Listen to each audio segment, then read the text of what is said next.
Shalom, everyone. This is a little segue, not quite our normal recording here, but we wanted to share something. This is from the Apostolic Constitution's Book 5, Section 3, which we've covered this before, and I'll leave a link in the description for where we read through this entire thing. However, our point in doing so now was to look at how we are meant to keep the Passion or his Passover here that is soon coming up.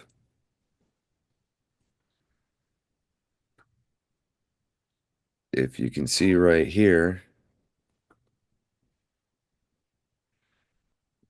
this is the calendar. And for anyone that doesn't know, the calendar as revealed in the Dead Sea Scrolls, the Book of Yobelim, and everything that we have, there's many scrolls that tell you exact dates when the Kohanim would be serving, when the meals and special feast days are, and they always land on the exact same day of the week in the exact same day of the month every year without changing. So Pesach would always be on the 14th day, which is the third day of the week in the evening. All of these days would be this way, they never change. And that's one of the key features throughout the Dead Sea Scrolls calendar text is that this is an unchanging calendar. But right here, oh, I'm sorry about that. I keep doing that. Right here, we went over this before, so again, I don't want to hold you too much, but we want to see what it is that believers are enjoined to do as walking out the truth in the same way that he did with his taught ones in his passion. So again, this has gone over in more detail in our other video. I highly recommend everyone to check that one out. What we're planning on doing here is just looking at what is intended for us to do. So Book 5 there, Section 3. This is chapter 15. Okay, and it's of the great week, and on what account they enjoin us to fast on the fourth and the sixth day. We're also enjoined to fast the fourth and sixth day all the time. We've gone over that in the other video and elsewhere. But in this particular week, you can see we're fasting the entire week. You abstain from desirable meat and drink, because this is a week in which our Creator, our Mashiach, the Son of our Father, who he was pleased through whom all things were made and held together, was impiously abused by his own.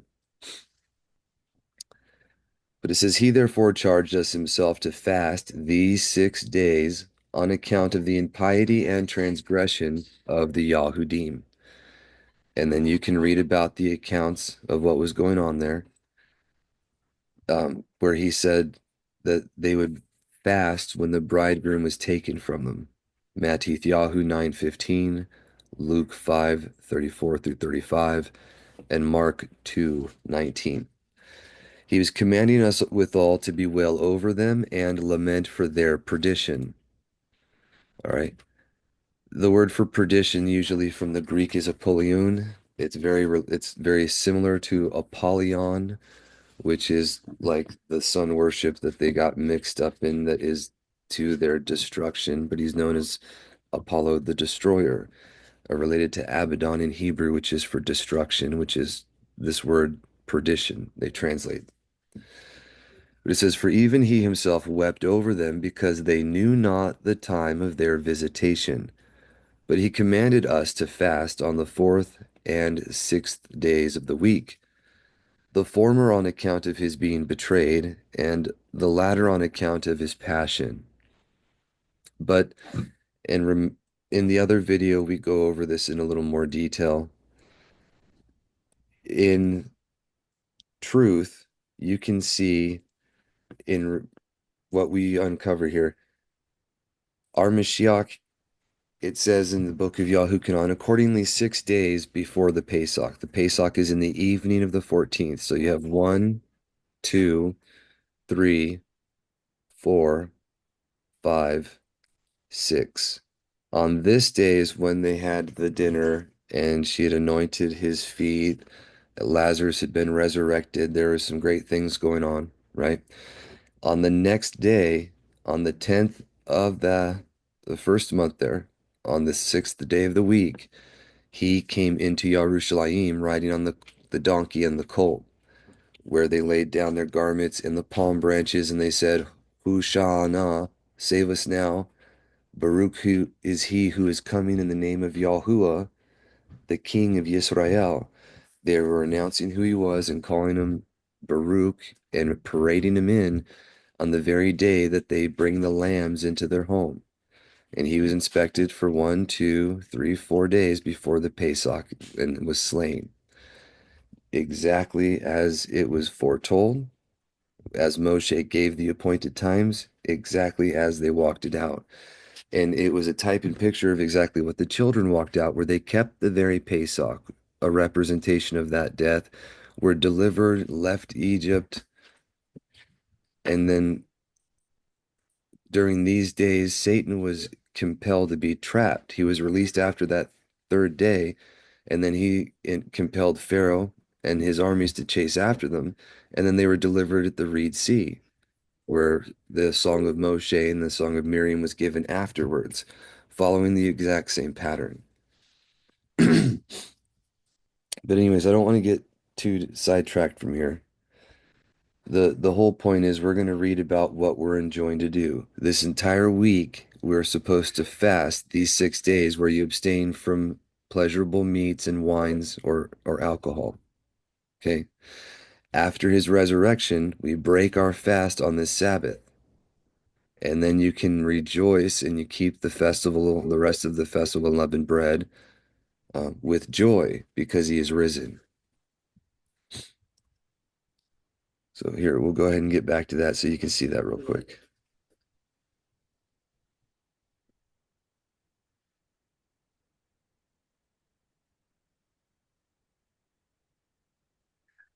So it says, but he appointed us to break our fast on the seventh day at the cock crowing, but to fast on the Sabbath day. So, not to be confusing here, and this is something that we talked about before. We break our fast on the cock crowing of the seventh day here, where you're allowed to have your meal again. You rejoice that he is risen, just like that's when he rose from the dead. But you keep it during this period. And then but this is the Shabbat that you keep the fast on, because this is the one where he was buried in the ground, the first day that he was dead. Not that the Sabbath day is a day of fasting, being the rest from the creation, but because we ought to fast on this one Sabbath only, while on this day the Creator was under the earth. We go over this in more detail in the other video, so I suggest you look at it there. But the way this is in reality, you can see right before you. The way that it is told by modern scholarship or Christianity today, if you will, through Catholicism in Rome, is that he was died and was buried on Good Friday, the sixth day. He was dead during the representation of the millennial reign, the Sabbath, and then he was gloriously resurrected on the Sunday.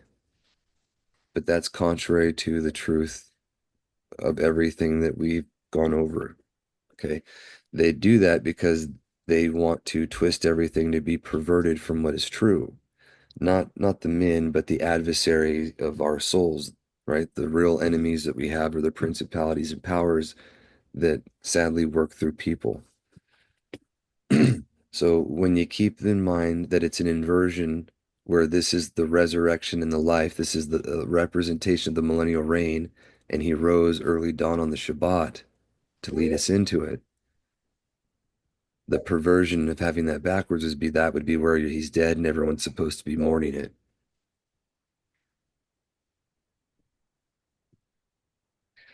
It says okay, now that was a gist of what we had to do right there. It literally told you. But we're going to go ahead because this goes into more detail about things that we've already covered, and I want to leave that for there. But I do want to reaffirm what it tells us to do here, how the Passover ought to be celebrated. It is therefore your duty, brethren, who are redeemed by the precious blood of Mashiach, to observe the days of the Passover exactly with all care after the vernal equinox. And again, we talked about this word, the equinox and equilux, and the arguments that are used in favor of one or the other. They have nothing to do with what's written in Scripture. The only thing that we're told to look for is the equal parts light and darkness, 9 parts light, 9 parts dark. Those are the two equalities that are the last days of the respective seasons of the last day of the year leading to the first day, and then of the last day of spring. I'm sorry, the last day of fall leading to the first day of winter.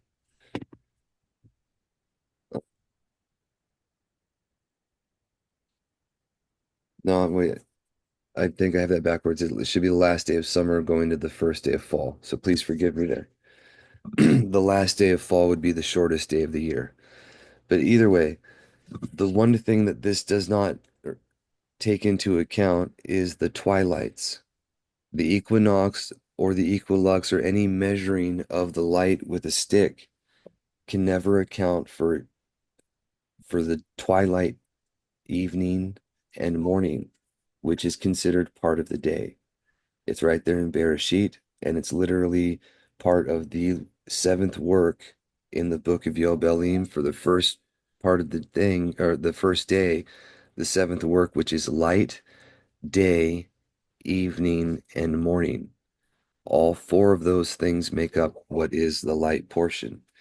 And if you don't have that in equality with the darkness, then you don't have the proper time.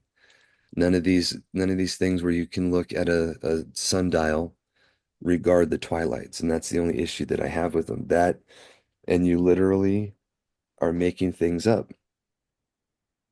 What sundial you're supposed to use, what you're supposed to look for, none of that stuff is written anywhere. It's just people's opinions that is beyond what is written.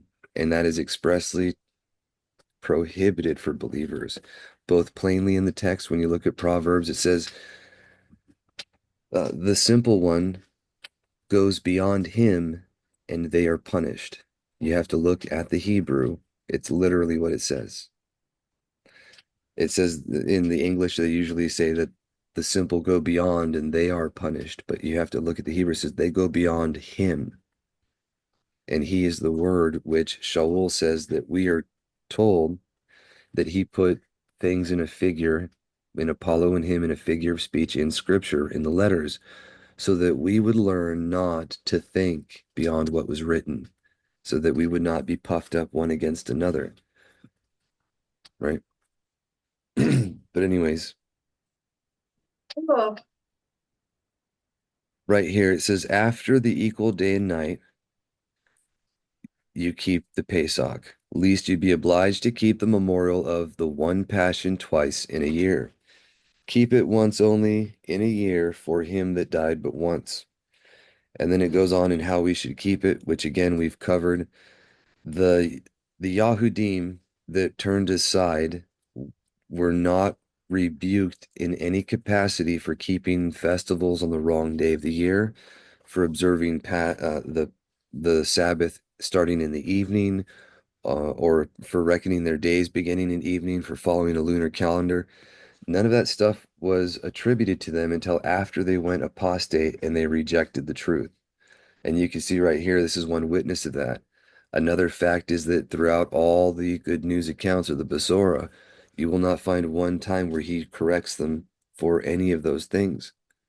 And if he's willing to correct them for the length of their zeets and being hypocritical in the way they're saying prayers or in trivial things compared to changing the festival dates, it would be unconscionable that he would be silent on such an egregious thing. there's people that say, oh, well, it's alluded to, or you can see it here and there, but that's not how he works. He plainly rebuked people to their face the thing they're doing wrong. And if everyone comes to the word honestly, it happens to you too. It's never pleasant, but it is the truth.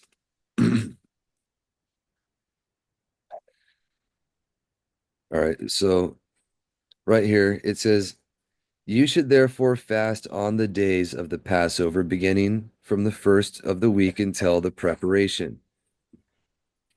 I'm sorry about that if you can hear my granddaughter. She's enjoying herself. But from the first day of the week here, 12 through to the preparation, the 17th. These are the days that we're fasting from desirable meats and drinks. Okay. And it says, and the Sabbath, this would be the first of unleavened bread, a high, not a weekly Shabbat, 6 days, which we just covered, making use of bread and salt and herbs, which are vegetables, okay, and water for your drink. But do you abstain on these days from wine and flesh? For they are the days of lamentation and not of feasting. You who are able should fast the day of the preparation and the Sabbath day entirely, which this is something that again, last year we were a little off on this point, and I'd mentioned that I had done it incorrectly the time before then. Right here is what he's saying is if we are able, just as they walk out, you don't see them eat anything after the Last Supper at any point on this day. For everything they walk out, they abstained from eating on Pesach when he was actually taken, and on the first of unleavened bread, the day that he was the first day he's buried in the earth when he was taken from us. So these would be the two that you would abstain completely if able. All right. If not completely, if you cannot do that, at the very least, it says the 15th day of the fourth month, the first day that he was taken and buried, this one you should abstain from anything. But if you can, these two. And for the rest of them, you eat in the evening. Okay. So it says that you should fast the day of the preparation and the Sabbath day entirely, tasting nothing till the cock crowing of the night. But if anyone is not able to join them both together, at least let him observe the Sabbath day. For Yahuwah says somewhere, speaking of himself, when the bridegroom shall be taken away from them, in those days shall they fast. In these days, therefore, he was taken from us by the Yahudim, falsely so named.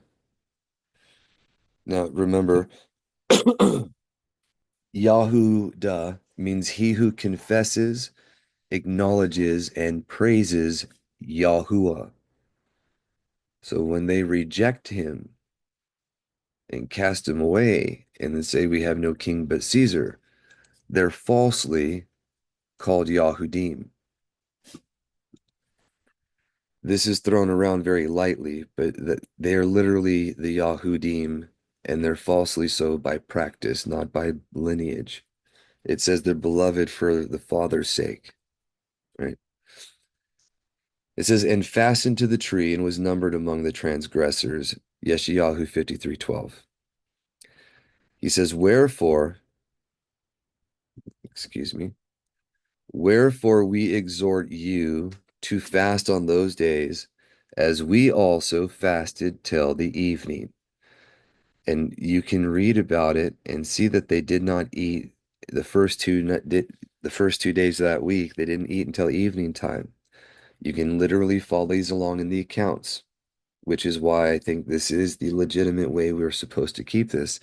It's walking out the truth, imitating the Mashiach, following them as they followed him, right? This is when he was taken away from us, but on the rest of the days before the day of the preparation, let everyone eat at the ninth hour or at the evening, or as everyone is able, but from the evening of the fifth day till cock crowing, break your fast when it is daybreak of one of the Sabbaths, which is Yahuwah's day. So right here until cock crowing here, sorry, from right here, from the fifth day till cock crowing here, try to. So they want to have you try to abstain here, here, and here if able, but the injunction is at most the 15th. You're not supposed to eat or drink anything until cock crowing of that day, which cock crowing is the seventh time in a day that you praise him. It's literally first light before sunrise. All right.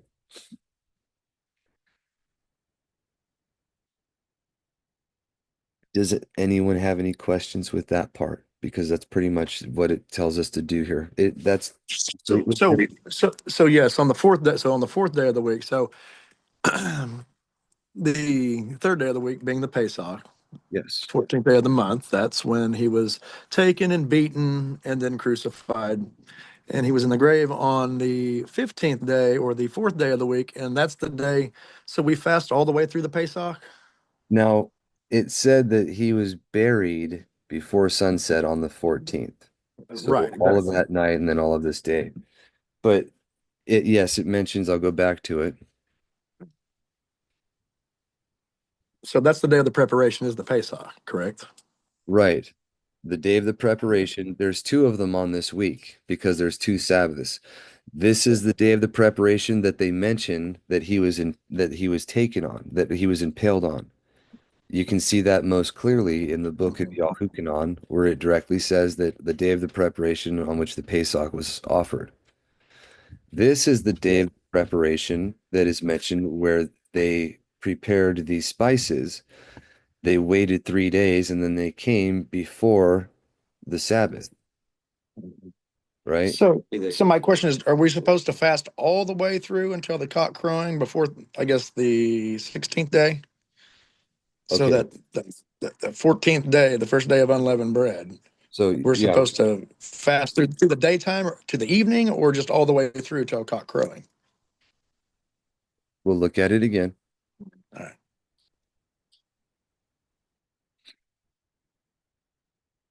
It says, "You should therefore fast on the days of the Passover, beginning from the first day of the week until the preparation, and the Sabbath, this would be the first of unleavened bread.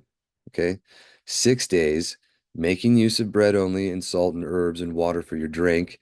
But do you abstain on these days from wine and flesh? For these are the days of lamentation and not of feasting.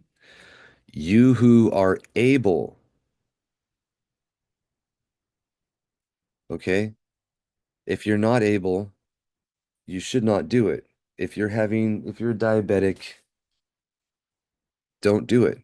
Now, if you're able, you should. All right. You fast on the day of the preparation and the Sabbath day entirely. And remember, these are days, tasting nothing till the cock crowing of the night. Okay. So the So cock crowing of the night, so like nighttime? remember, cock crowing is that Right. Is right before sunrise.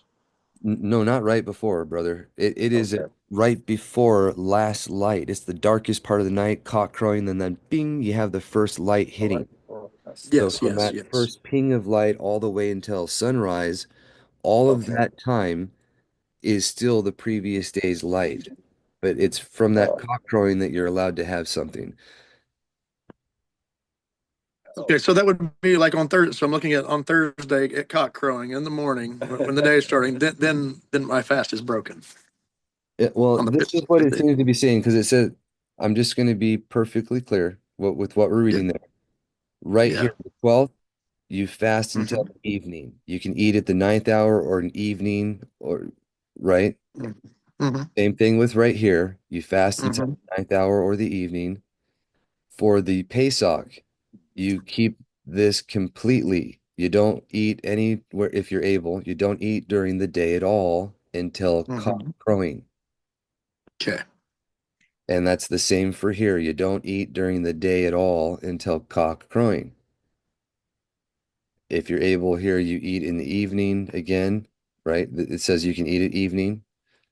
You can eat at evening, but this one is where it says if able, okay, you abstain from here until cock crowing.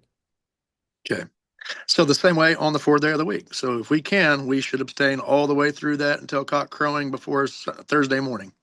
Yes, but at the very least, the fourth day of the week, and then you're supposed to do the same on the sixth day that you do on the fourth day. And those are the 2 days that you would normally fast throughout the year, the fourth or the sixth day, the exact same way. You would abstain from wine or meats, and you would eat in the evening, if at all, and you would use the portion that you would normally eat to give to someone in need, right?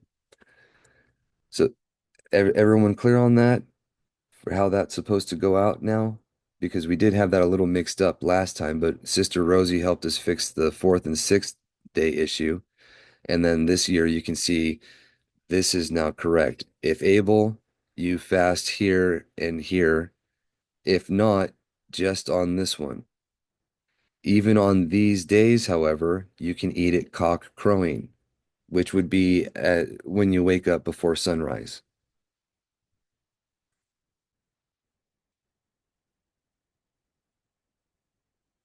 And that's consistent, if you guys don't know, with the Proverbs 31 woman who rises before dawn to prepare food for her household, right? So it's consistent with scripture in every capacity there. But ob willing, you guys can see that again, and we'll go over this one more time. He came in as the lamb. He was paraded into Yerushalayim. They called Hushana. He rode on the donkey and the colt. And then he left, right? He came in for the next few days where he was contesting with the people. This night in the garden, they did their time of watching, and that was because he couldn't be with them here, but he did the time of watching with them. And then he was taken in the night. He was abused by his own. He was delivered to Pilate early in the dawn, paraded around, mocked, ridiculed, made unrecognizable, impaled. Third, sixth, ninth hour, he gave up his ruach. He was buried before sunset, and he was in the ground that night, all of this day, that night, all this day, that night, all this day, and he was risen before sunrise, early dawn, before the Sabbath, as a type of the truth returning before the millennial reign. So, ob willing, you can see the truth, and we've talked about that before, how the truth walked out here, a type of how he's been interacting with us through history. For the first 2 days, if you will, we contended with the truth but did not overcome him. When he came to his own, when the covenant was given to them, the Torah was given amongst men, excuse me, we broke it. And that was like when the Torah came, they violated it. And when he came in the flesh, we killed him in the third day. Literally, if he came in the 80th Yobel, like we believe, that was the end of the third day, 3,921 years from creation, right there before the fourth day of the year began, where he was preaching his death, fourth, fifth, and sixth day before his return. So this is consistent with foretelling and history. Father willing, you guys can see that, and we can all learn and grow. If anyone has any questions too, don't hesitate to put it in the put it in the comments when you can. So thank you all for your time here, and we're going to go ahead and stop this and continue with our normal Shabbat studies.